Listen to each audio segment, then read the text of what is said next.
vida e consciência são coisas inseparáveis. Mas a gente não reflete, não para refletir sobre isso e não vê que a consciência ela está em tudo. A gente acha assim, que nós, seres humanos, temos consciência. Os animais, alguma. Os vegetais, quase nada. E o resto seriam coisas inorgânicas, objetos para nosso próprio uso. Então, por exemplo, o sol está brilhando, ele está iluminando, permitindo a vida, trazendo calor, mas a gente vê o sol como uma coisa inorgânica, como vê, sei lá, a lâmpada que se acende o interruptor. A gente não vê, é muito difícil perceber que o universo ele é todo permeado por consciência e que a vida existe num processo que envolve a consciência em maior ou em menor grau e, naturalmente, a própria vida é um processo de despertar da consciência. Então, quando a gente vê, por exemplo, uma planta, que ela vai crescendo, vai se desenvolvendo, e ela vira a folha dela para a luz, né? Então, se tem uma planta aqui dentro e uma janela ali, você vai ver que você vira o vaso, ela naturalmente vai mudar a sua posição para jogar a sua folha para a luz. Aí você pergunta, há consciência ali? Existe alguma consciência se despertando nesse processo de crescimento da planta, nesse pequeno movimento que ela faz de girar a sua folha em direção à luz? Nós sabemos pela ciência que ela faz a fotossíntese, que é vital para o processo dela de energia, tudo isso. Mas a experiência científica também tem mostrado que as plantas têm consciência numa proporção muito difícil de ser mensurada, mas com aparelhos eletrônicos altamente sofisticados, você tem como captar a consciência da planta.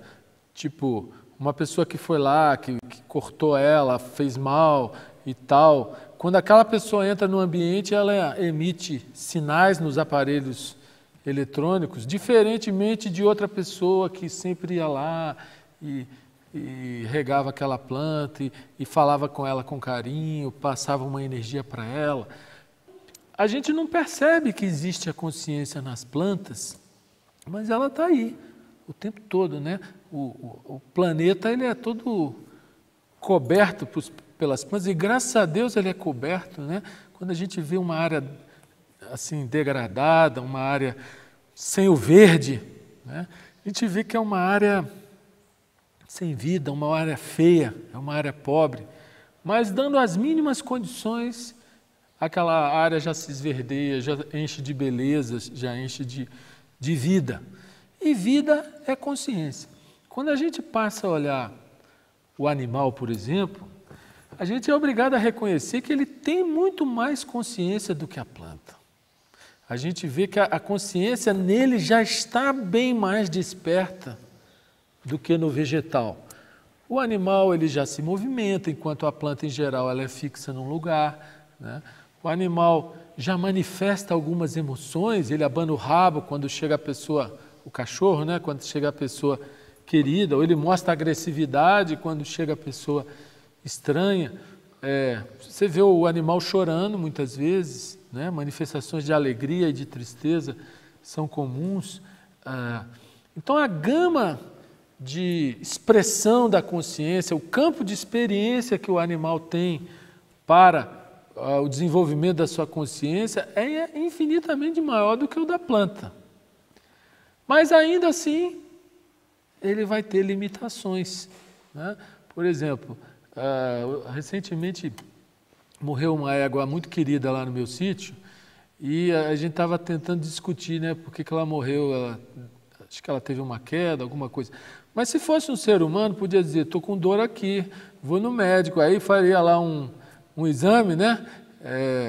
Aí provavelmente verificaria o que aconteceu, daria o remédio certo, mas uma égua ela não vai dizer estou com dor aqui ou qualquer coisa, a não ser que ela mostre de alguma maneira, por exemplo, que ela está mancando, alguma coisa, você percebe que ele está sentindo dor, você toca em determinada parte, você vê a reação, mas ela não tem o dom de falar que está sentindo dor como um ser humano tem, né? Então a gente acaba vendo que a consciência no animal, apesar dela ter espaço para se desenvolver até mesmo um pouco no nível emocional, né? A vida do animal ela vai muito pelo instinto, porque não tem um intelecto que possa planejar, que possa raciocinar, que possa programar, né? E ter a vida sofisticada que o homem tem, exatamente por ele ter a capacidade pensante, por ele ter o dom do intelecto, que já é um outro campo bem mais amplo para a consciência se desenvolver, o qual o animal não tem, ou se tem é num estado muito latente, muito embrionário. Então, eu não vejo dificuldade em ver que nós, seres humanos, somos muito arrogantes. Nós achamos que nós, por termos essa capacidade de pensar, nós nos consideramos o suprassumo da natureza, não é? Reconhecemos a existência de consciência nisso e naquilo, mas é sempre em função do nosso uso, sempre em função daquilo que nos serve. A gente trata a natureza, a vida, as coisas, tudo como coisas para o nosso uso, para o nosso dispor. E nesse contexto fica muito difícil perceber a existência da inteligência e da consciência além da consciência humana. É difícil para a gente perceber que o universo é permeado por inteligências de muitas ordens e de muitas magnitudes. E que a natureza toda, na sua sabedoria infinita, a consciência ela se manifesta de muitas formas, coisas que a gente acha que são automáticas na natureza.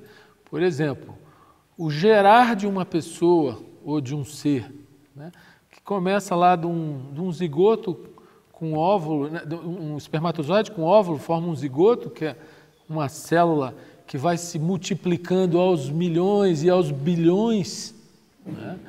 Aí a gente diz, isso é o código genético, né? Que ele vai se multiplicando em função de uma programação genética dos cromossomos, etc, etc. Mas a gente não consegue perceber que existe inteligência regulando todos esses processos naturais, né? Uma inteligência que permeia todas as coisas. Se você for olhar, por exemplo, o equilíbrio da natureza, é impressionante ver como alguns seres absorvem o oxigênio e exalam o carbono, e outros absorvem o carbono e exalam o oxigênio. Há todo um contexto de equilíbrio na natureza que ele é muito inteligente, que ele é muito sofisticado. E até mesmo no nosso corpo humano, existem muitas reações imunológicas que acontecem sem que a gente saiba que o corpo está agindo com a sua própria inteligência. Existe uma inteligência operando que a gente nem sempre é capaz de ver e de reconhecer. Se você for partir para um campo mais, vamos dizer assim, espacial, né? Quando você olha os movimentos do planeta e vê que ele segue uma ordem, né? A gente acaba vendo que, eu pelo menos não tenho muita dificuldade em ver, que há inteligências. Tem gente que atribui tudo a Deus. Fala assim, o que a gente não sabe explicar, a gente fala, é Deus, isso aí é Deus, tudo é Deus, né?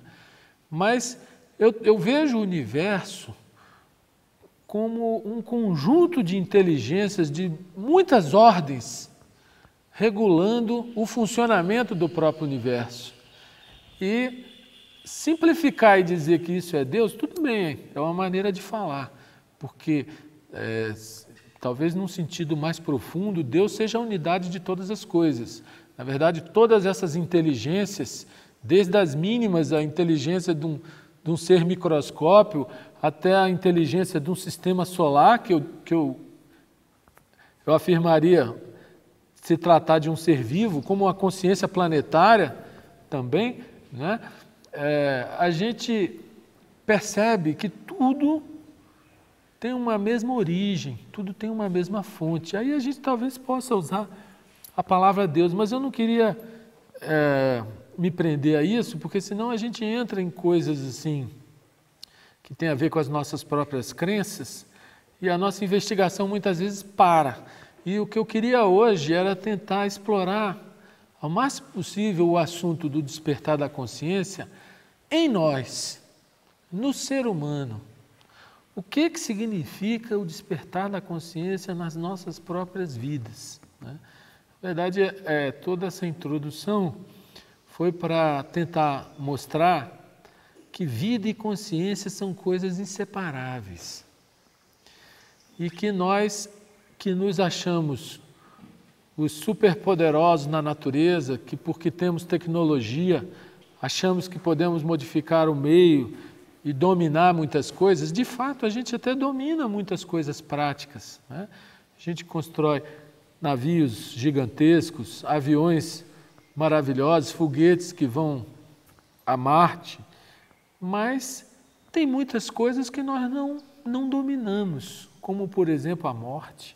A morte é uma coisa que chega um momento que ela escapa a qualquer domínio que o homem possa pensar que tem sobre a vida e sobre a natureza. Muito bem, então a gente chega no ponto central dessa nossa conversa de hoje, que é o que significa o despertar da consciência na vida humana, na nossa própria vida. Esse é um processo infinito, começa por aí. A nossa mente é muito condicionada a achar que faz alguma coisa, né? E aí diz, bom, já despertei, isso não existe. O despertar, ele é eterno. Sempre há possibilidade de se compreender mais profundamente, sempre há possibilidade de se abrir horizontes da consciência. Então não existe o despertar que você diga despertou. Existe um processo vivo e dinâmico que não tem começo nem fim, porque a vida não tem começo nem fim, ela pode se transformar, ela pode mudar as suas formas, mas ela é um processo infinito. E aí, nós, no nosso próprio processo individual, podemos perceber se tem sentido a gente tentar cada vez mais compreender a nós mesmos, compreender a vida num processo de ampliação dos horizontes da consciência, ou se nós vamos ficar satisfeitos com uma vida acomodada, uma vida consumista, uma vida burguesa, uma vida só de pequenos prazeres, pequenas satisfações, né? Fugir aos incômodos, enfim, uma vida bastante limitada. E aí a gente chega no ponto. Da mesma forma que nós vimos que a consciência no vegetal, ela tem uma limitação própria daquele estado de despertar da consciência, que já é muito diferente do animal, que já não tem muitas das limitações que o vegetal tem. E aí, quando a gente vê o homem, o ser humano com o animal, a gente vai ver que muitas das limitações que o animal sofre, o ser humano já não tem. Por outro lado, se a gente olhar a vida humana em geral, os horizontes dela são muito estreitos, muito limitados. O que é a vida humana? Nascer, se desenvolver num determinado meio social, conquistar determinadas posições, né, de estudar, ter uma profissão, casar, procriar, comprar mais algumas coisas, viver certos prazeres e, enfim, a vida ela acaba sendo um tanto quanto limitada quando a gente não faz da nossa vida um processo de busca, de investigação, um processo de despertar da consciência. E esse processo do despertar da consciência é um processo daquela pessoa que está sempre querendo entender, está sempre querendo decifrar, está sempre buscando o âmago das questões. É um processo que exige muita vontade de entender. E esse entender não é no sentido de concluir eu sei, como quem acumula informações na memória e acha que sabe alguma coisa. Porque a gente acaba descobrindo que a memória na consciência humana, ela é um fator altamente limitador, um fator altamente limitante. É lógico que ela é um fator necessário, básico. Para a nossa vida material, a gente precisa dela.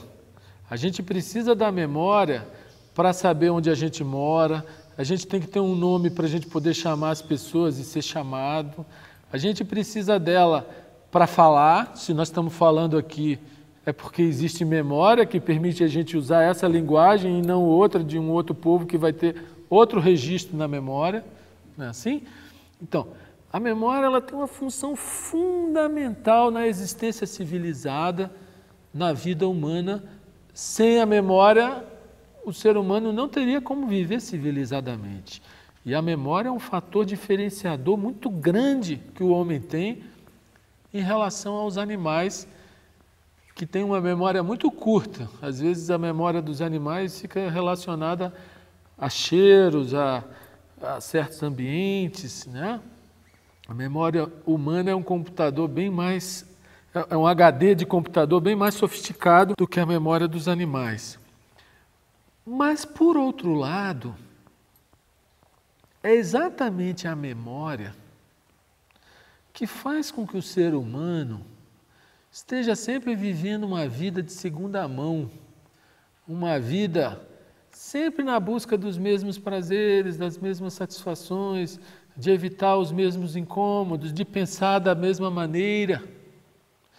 E quando existe essa acomodação toda, que é natural nas nossas vidas,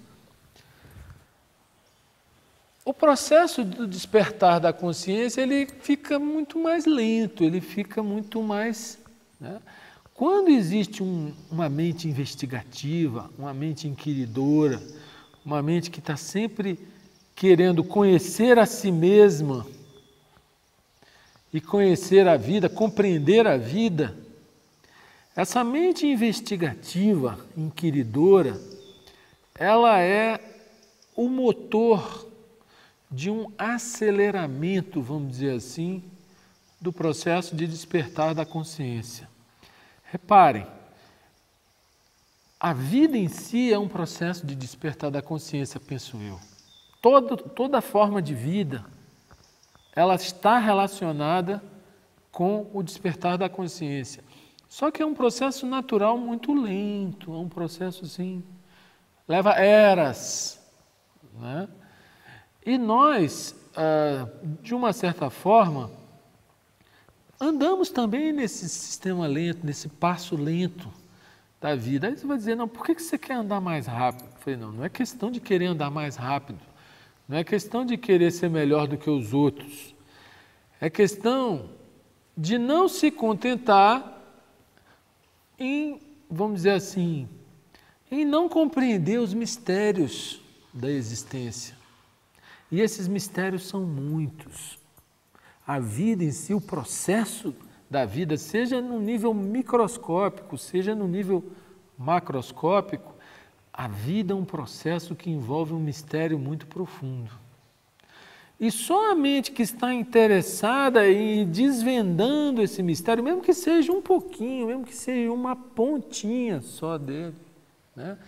Essa pontinha que ela puder descobrir, né? Esse pouquinho de verdade que ela puder descobrir por si mesma, já produz uma transformação muito grande na vida dela.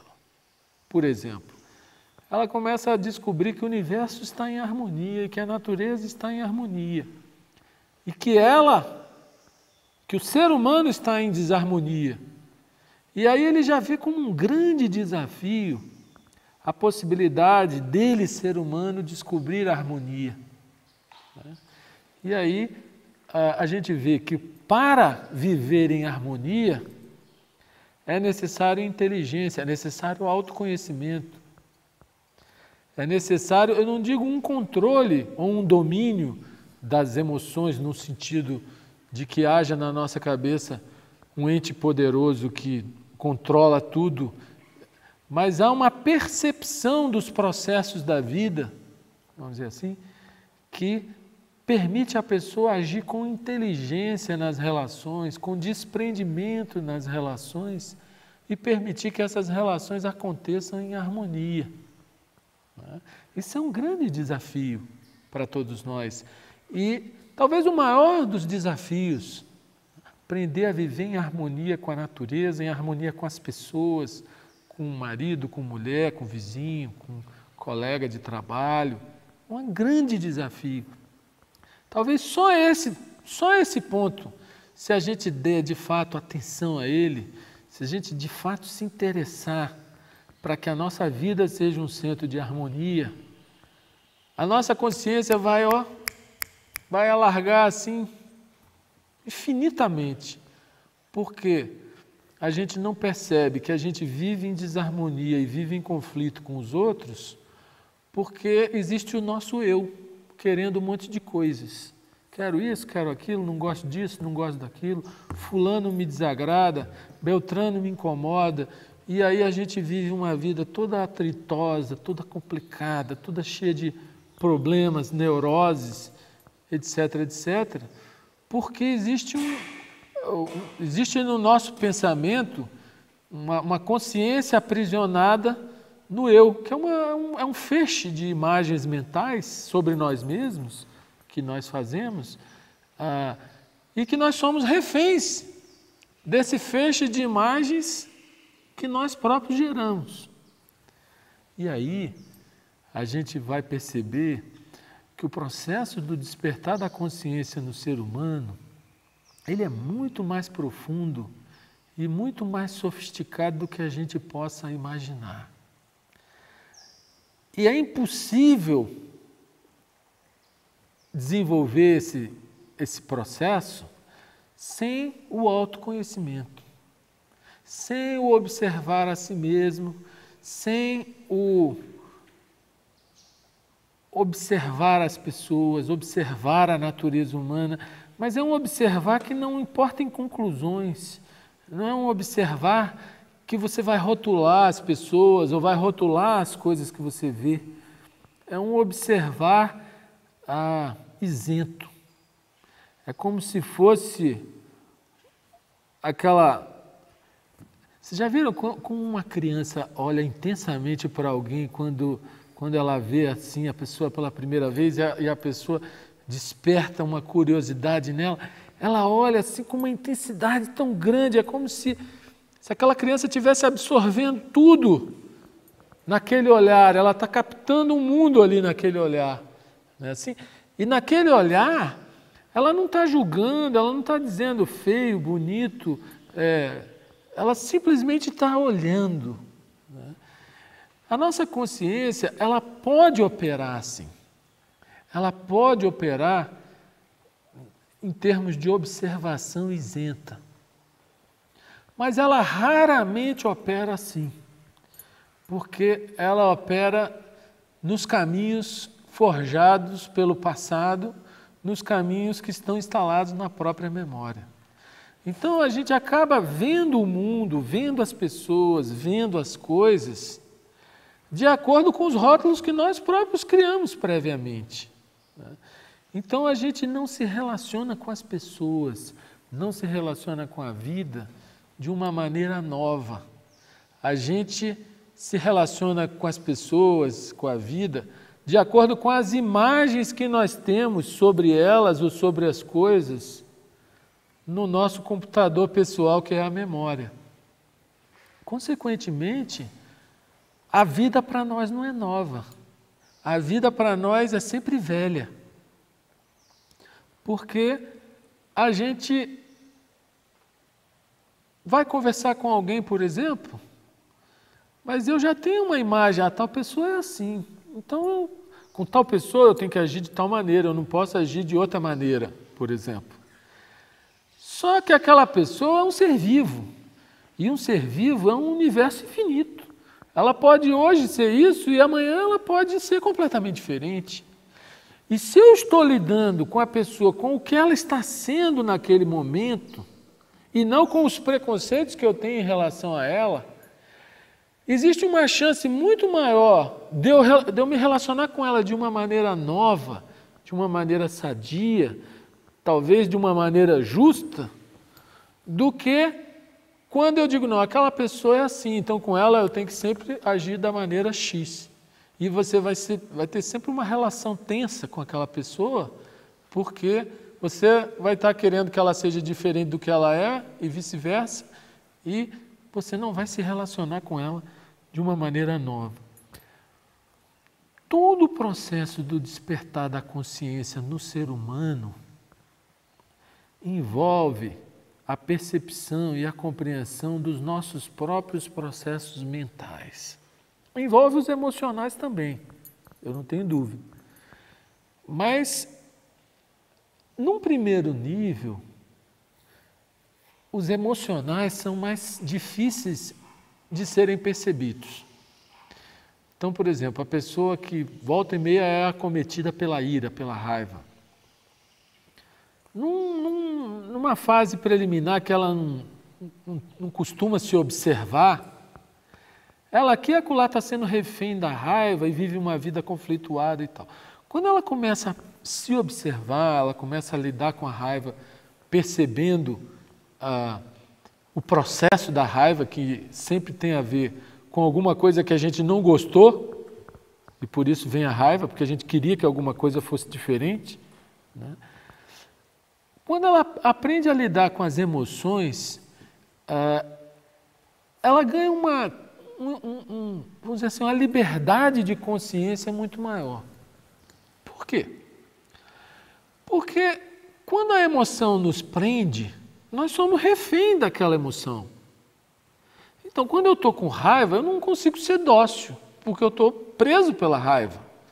Quando eu estou possuído pelo ciúme, por exemplo, eu cometo atitudes grosseiras, atitudes de possessividade, atitudes desagradáveis, desarmônicas.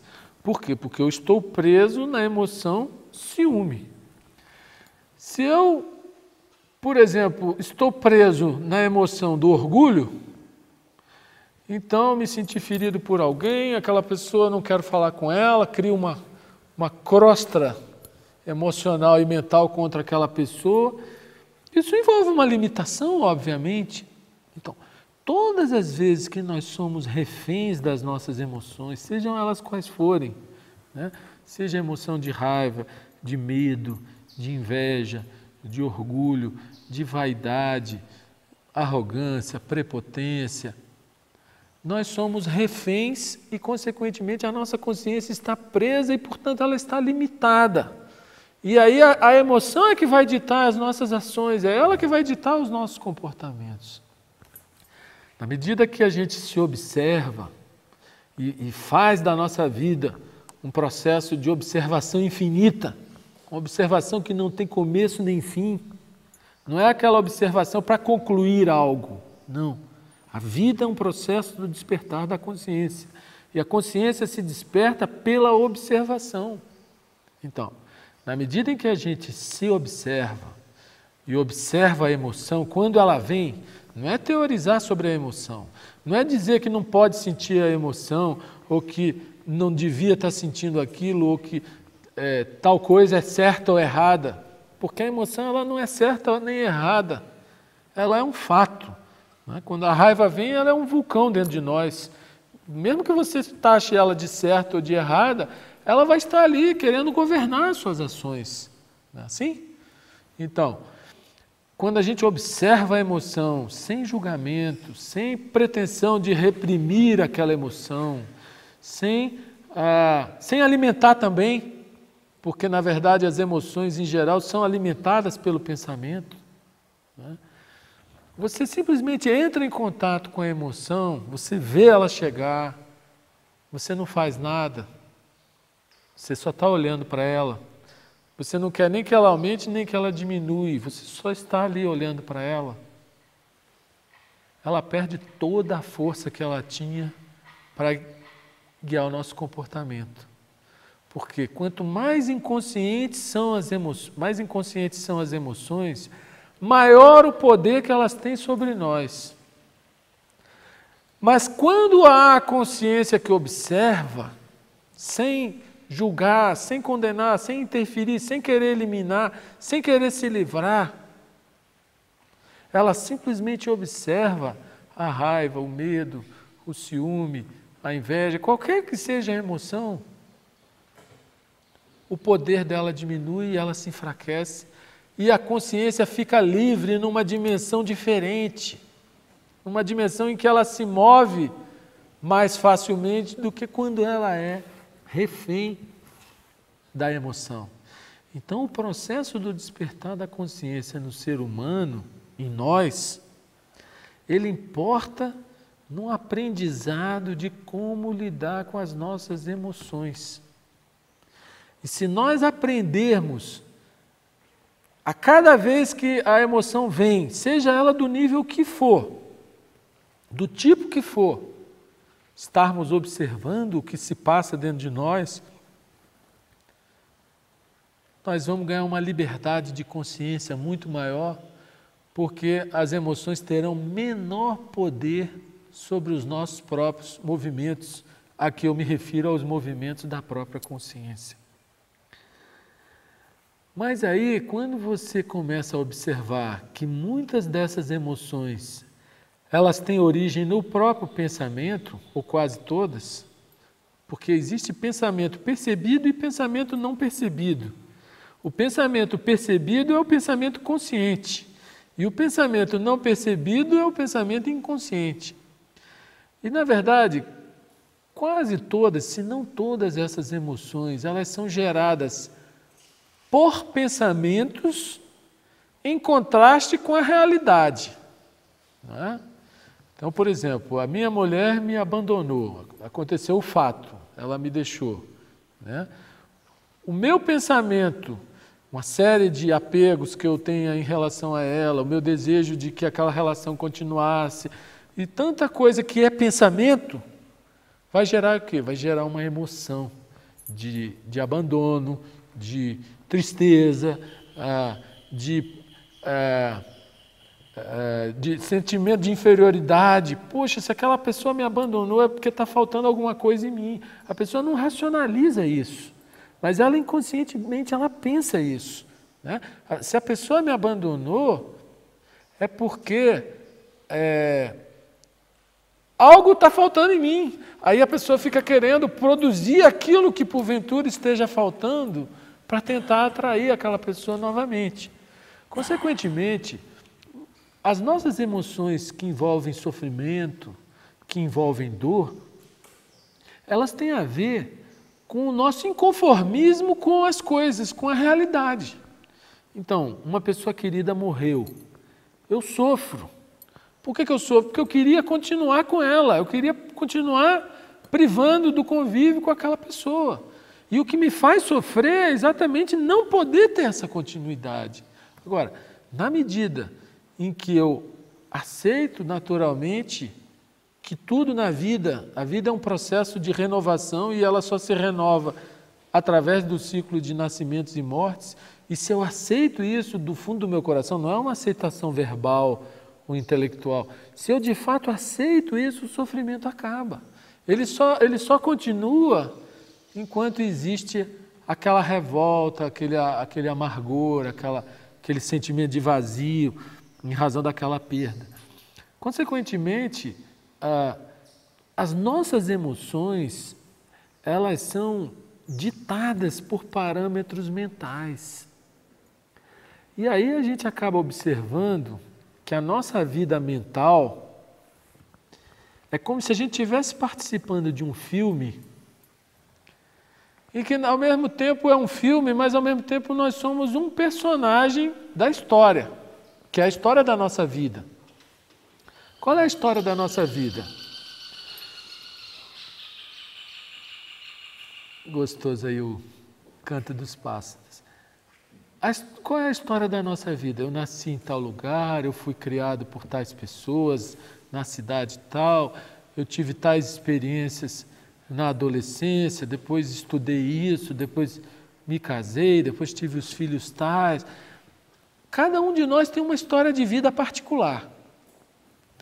É como se essa história fosse um filme que está passando. E nós queremos que esse filme não acabe nunca. Nós gostamos da história, nós gostamos do filme. Mas a coisa mais óbvia da vida é que a vida acaba. Que todos nós estamos aqui de passagem, que há 100 anos atrás nenhum de nós estavam aqui, eram outros personagens que estavam fazendo as suas histórias e que todos, provavelmente os de 100 anos atrás não tem mais nenhum, se tiver um ou outro, né? E que daqui a 100 anos, provavelmente nenhum de nós vai estar aqui, estarão outros personagens vivendo outras histórias, outros filmes, né? Então, a consciência da transitoriedade da vida nos ajuda a perceber que muitas vezes nós nos apegamos às coisas querendo que esse filme não acabasse nunca, mas que faz parte do processo que ele acabe e que ele mude. E nós temos que ter humildade para aceitar isso. Fundamentalmente, a humildade de que a vida é um processo de mudança, é um movimento natural de nascimento e morte. E é o nosso apego e é o nosso desejo de continuidade, de que as coisas continuem, que o filme não acabe, né, é que faz a gente sofrer. Fora os outros sofrimentos que ocorrem no meio do filme, né? O personagem tal não quer estar perto do personagem tal, e aí a gente sofre, porque nós somos um desses personagens do filme da vida. Isso é só uma analogia para tentar mostrar como a nossa consciência opera. E o ser humano, ele tem a capacidade de tentar ter a autoconsciência, não no sentido apenas do livre-arbítrio usual que a gente dá a essa palavra, né, a autoconsciência, mas ele pode dirigir o seu foco de observação, o seu foco de inteligência, para observar a própria consciência. E aí é que entra, vamos dizer assim, no que é o grande lance desse processo todo do despertar da consciência. É perceber como opera a consciência em nós. E, fundamentalmente, como opera o pensamento dentro da nossa cabeça. E ele opera dessa maneira. Ele vive a sua história particular conforme um registro de memória. Se qualquer um de nós for retirado daqui e colocado lá na Sibéria ou em algum lugar completamente estranho, nós vamos nos sentir desterrados, né? Excluídos do nosso mundo particular. Não é assim? Por quê? Porque aqui a gente tem os amigos, aqui a gente tem as coisas, aqui a gente tem os parentes, aqui a gente tem a profissão, a gente é todo enraizado nessa história que se passa nesse local particular onde a gente vive, né? Onde a gente se movimenta, onde a gente tem relações. E aí, a nossa consciência, ela é muito limitada a esse pequeno mundo que nós criamos. E o processo do despertar da consciência, ele vai significar nós observarmos como ela funciona, percebermos as suas próprias limitações, percebermos que isso tudo é um filme, que nós estamos aqui de passagem. E ao percebermos tudo isso, muita coisa se transforma dentro de nós. A gente acaba descobrindo que o pensamento é uma ferramenta poderosíssima para gerar coisas materiais, para gerar coisas práticas e para gerar enganos, ilusões e sofrimento. Qual o papel do pensamento na nossa vida? A consciência limitada ao pensamento, ela é livre? Em relação ao animal, você pode dizer que ela é mais livre, em certa medida, né? Em certa medida. Mas em relação à natureza, em relação a uma vida harmônica, em relação a uma compreensão mais profunda do universo, talvez a consciência presa ao pensamento seja uma consciência altamente limitada. Aí vem a questão: existe consciência sem pensamento? Essa é uma questão fundamental, porque nós somos acostumados a associar a consciência ao pensamento. Penso, logo existo, né? Já dizia René Descartes. Então, nós achamos que temos consciência porque na câmara secreta da nossa cabeça eu tenho a capacidade de pensar. Mas a pergunta é: existe consciência sem pensamento? É muito difícil nós respondermos essa pergunta. Nós somos extremamente acostumados e viciados a estar sempre numa conversa interior do pensamento, tagarelando o tempo todo, comparando, julgando. Nosso pensamento ele fica fazendo barulho desde a hora que a gente acorda até a hora que a gente dorme e também durante o sono. Os sonhos, né, não deixam de ser pensamento. Sonhos são coisas pensadas durante o sono. Então, essa pergunta eu acho que ela vai no âmago do processo. Existe consciência sem pensamento? A gente só vai saber responder essa pergunta em algum instante que a gente for capaz de serenar o pensamento. Existem muitos processos, né? Tem gente que fala em meditação e outras coisas, né? Meios de tentar serenar o pensamento. Mas, na verdade, você não serena o pensamento pela decisão de que você vai serenar o pensamento. Porque essa decisão ela é do próprio pensamento. Quando você diz assim, vou serenar o pensamento, quem é que está tomando essa decisão se não o próprio pensamento? Então isso é uma brincadeira, você vai ficar igual o cachorro rodando atrás do rabo. Agora, quando você percebe que num dado instante, em que você está plenamente atento a uma coisa que você observa, plenamente atento naquele instante, nessa atenção não há pensamento. O pensamento, ele só vem quando você já sai da observação total daquilo que está sendo observado e já começa a racionalizar, né? Então tem uma passagem do Krishnamurti que ele diz assim: naquela hora que você está vendo o reflexo da lua sobre o lago, aquela coisa maravilhosa, só existe a pura percepção daquela beleza infinita. Nesse momento o pensamento está quieto, você está se deleitando naquilo. Mas logo em seguida o pensamento vem e diz: nossa, que lindo! Puxa, será que amanhã vai ter de novo? Nossa, mas fulano não veio ver isso. Ou seja, o pensamento ele tem uma capacidade muito grande de sair do estado de atenção e entrar nesse estado comparativo mental que é passado, futuro, imaginação do futuro, né? Quer dizer, na verdade, o pensamento, que é essa ferramenta tão importante que a gente tem, ele nos rouba a sacralidade do instante presente. O instante presente, ele é cheio de belezas maravilhosas, de coisas infinitas. E a mente que está em silêncio, ela tem uma energia, ela tem uma liberdade, ela tem uma sensibilidade infinitamente superior a essa mente tagarelante que fica comparando, julgando, dizendo, foi bonito, foi feio, gostei, será que vai ter de novo amanhã? Entendeu? Na verdade, Krishnamurti vai muito fundo nessa questão e ele tenta mostrar que só existe tempo porque existe pensamento.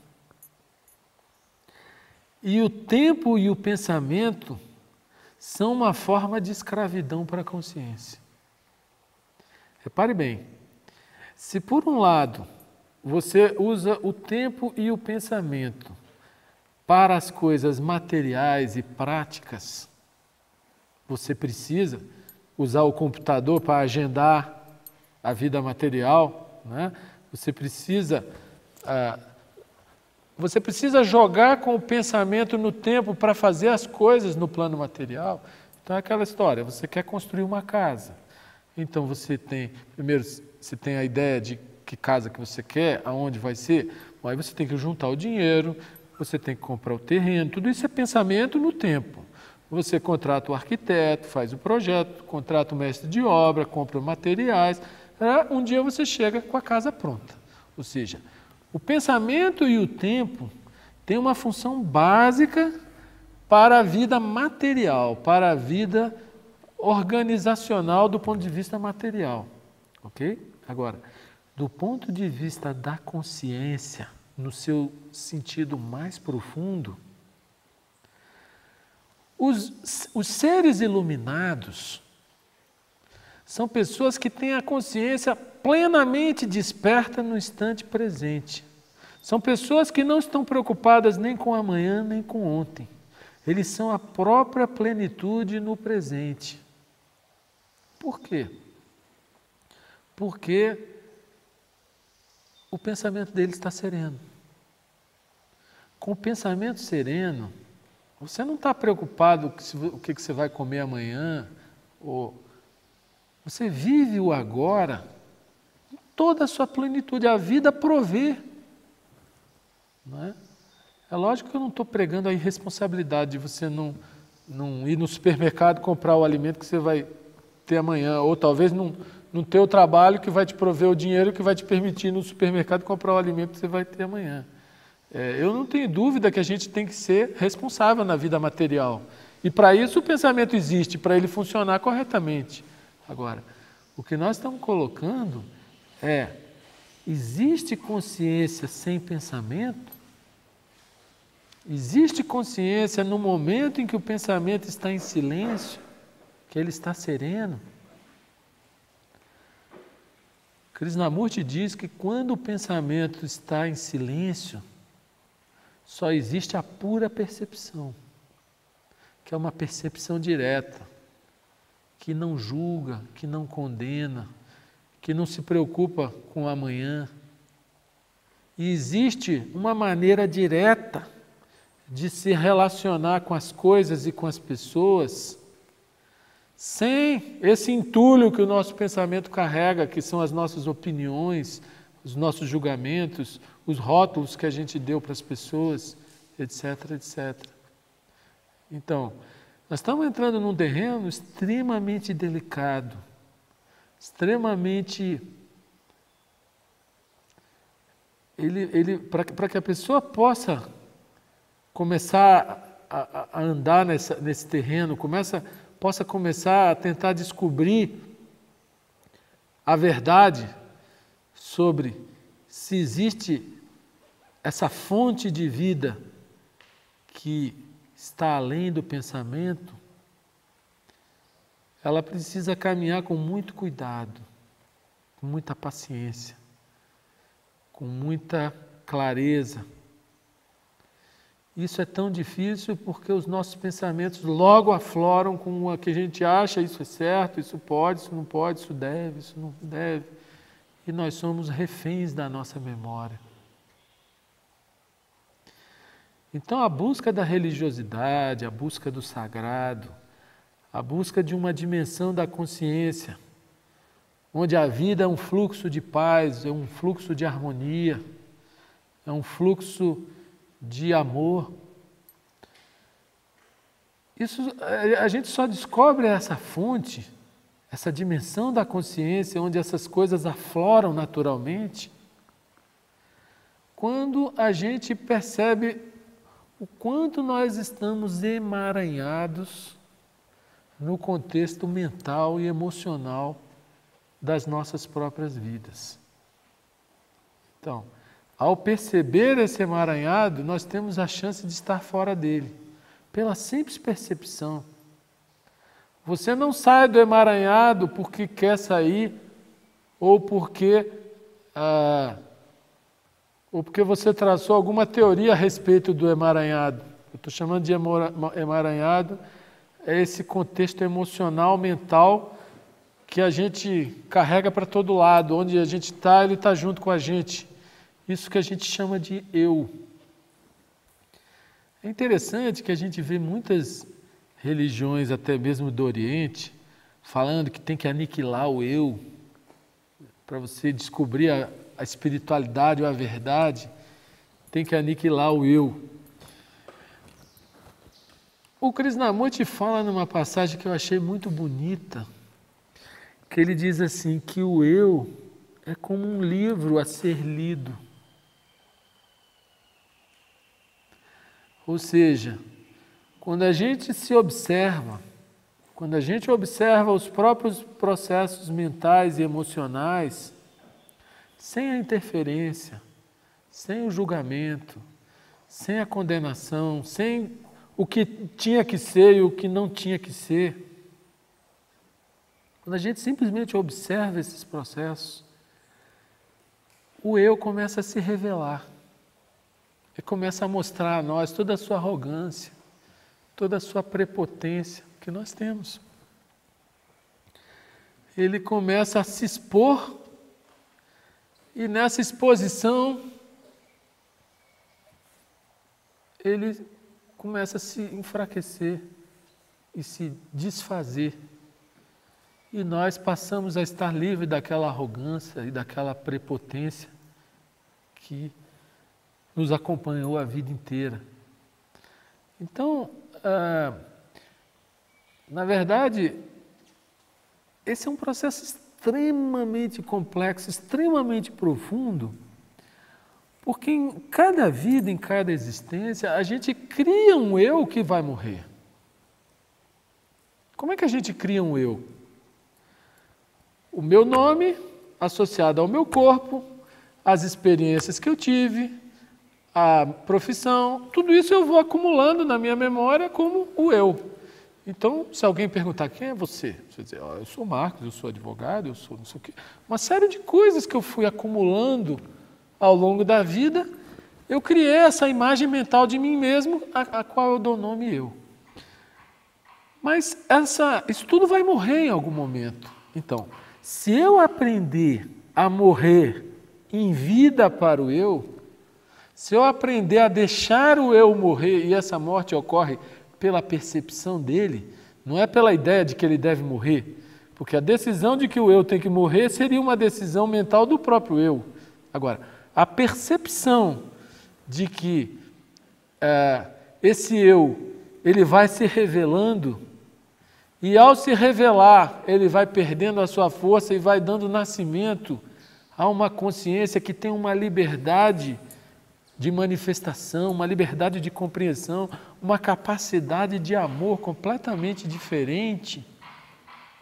Aí nós vamos vendo que o processo do despertar da consciência é esse. Ou seja, normalmente nós vivemos seguindo o programinha do eu, né? Nasci, fui criado, estudei, casei, procriei, trabalhei, juntei coisas, morri. Esse é o processo do eu. Cada personagem vive essa história.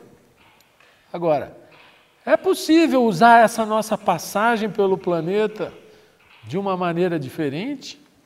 De uma maneira em que a gente procure compreender o mistério da vida, o mistério da existência, começando por compreender a nós mesmos, compreender os nossos próprios processos emocionais e mentais e perceber que existe uma outra vida de qualidades infinitamente superior quando a gente é livre das egocentricidades, quando a gente é livre das emoções, quando a gente é livre dos rótulos, quando a gente é livre dos medos, quando a gente é livre de toda essa parafernália que a gente foi acumulando na memória ao longo da vida.